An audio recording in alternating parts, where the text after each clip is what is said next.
नमस्कार दोस्तों, स्वागत है आप सबका आपके अपने चैनल स्टडी विद एचपी स्वामी पर, जहां पर आपको हर दिन हाई कोर्ट, एसएससी इत्यादि विभागों हेतु समय पर डिक्टेशन उपलब्ध करवाया जाता है। दोस्तों, आज का यह डिक्टेशन 80 शब्द स्टार्ट होगा 5 सेकंड बाद।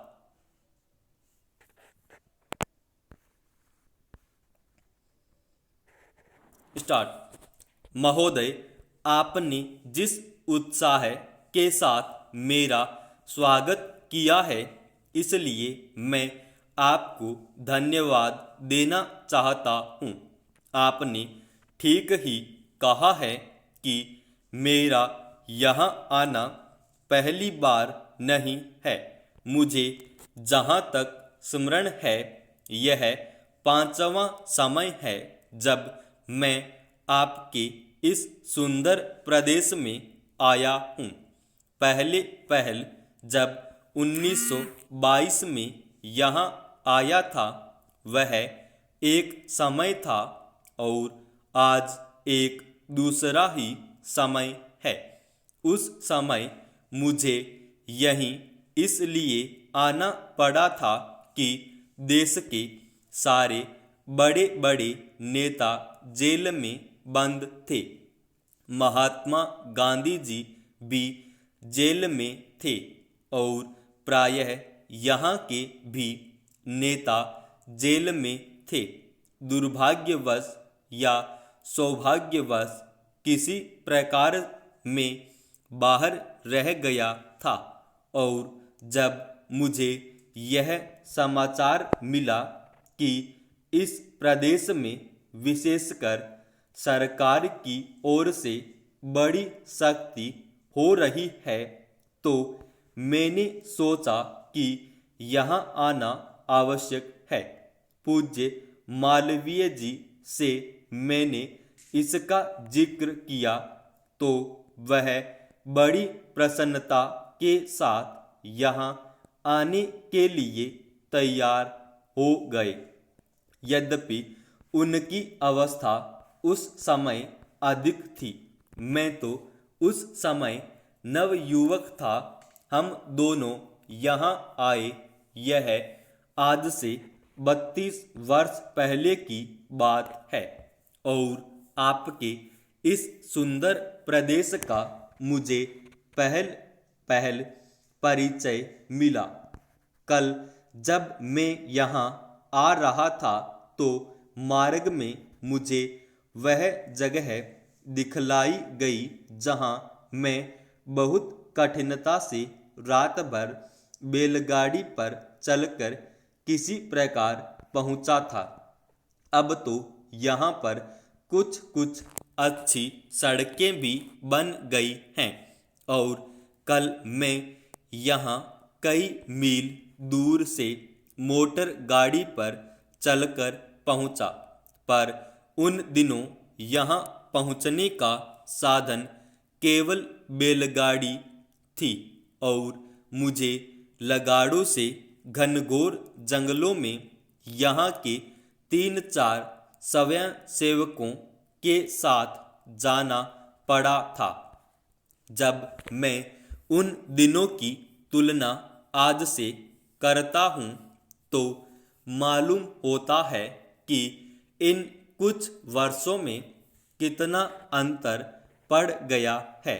जो काम महात्मा गांधी जी ने स्वराज्य का, देश को स्वतंत्र करने का किया था, वह काम देश के सौभाग्य महात्मा गांधी की तपस्या और लोगों के परिश्रम तथा त्याग से सफल हुआ। 5-6 वर्ष बीत चुके तब से हम स्वतंत्र होकर पूरे दायित्व के साथ अपने देश का शासन चला रहे हैं।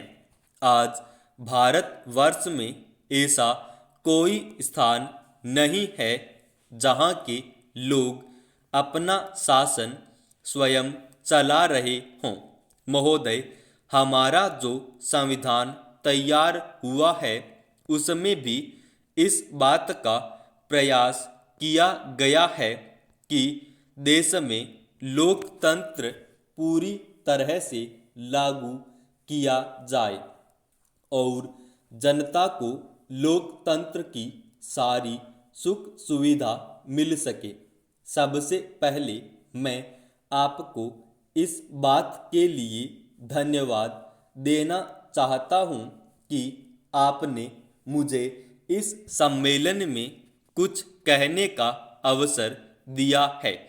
आपके सामने जो विषय आएंगे वे इतने महत्व के हैं कि प्रत्येक हिंदुस्तानी, चाहे वह किसी भी काम में लगा हो, उन पर कुछ न कुछ ध्यान अवश्य देता होगा।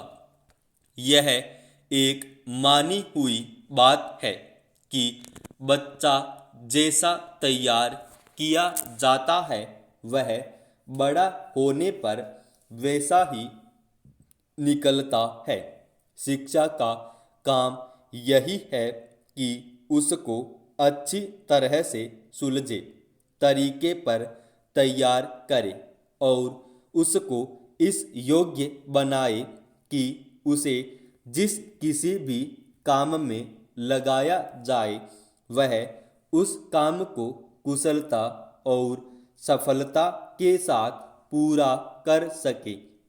हमारे देश में जो शिक्षा पद्धति अभी तक जारी है वह नई नहीं है, बल्कि यदि मैं यह कह सकूं कि वह 125 वर्ष पुरानी है तो गलत नहीं होगा। 125 वर्ष पहले जिस उद्देश्य को सामने रखकर यह शिक्षा पद्धति जारी की गई थी वह उद्देश्य अब नहीं रहा, पर शिक्षा पद्धति अब तक लगभग वही है। मैं मानता हूँ कि इस बात का प्रयत्न किया जा रहा है कि उसमें परिवर्तन किया जाए जिससे हमें अपनी आवश्यकताओं की पूर्ति में सहायता मिल सके। जहाँ तक मुझे मालूम है इस काम में अभी तक हम सफल नहीं हुए हैं। मैं तो शायद यह भी कह सकता हूँ कि उस शिक्षा पद्धति को बदलने में जो प्रयास किया जाना चाहिए था वह अभी तक नहीं किया गया है। इस देश में या सभी देशों में शिक्षा के 3 भाग होते हैं। एक तो वह जिसमें छोटे छोटे बच्चों को शिक्षा दी जाती है, दूसरा वह जिसमें युवावस्था के पहले बड़े होने तक और तीसरा वह जिसमें युवावस्था के विद्यार्थियों को शिक्षा दी जाती है।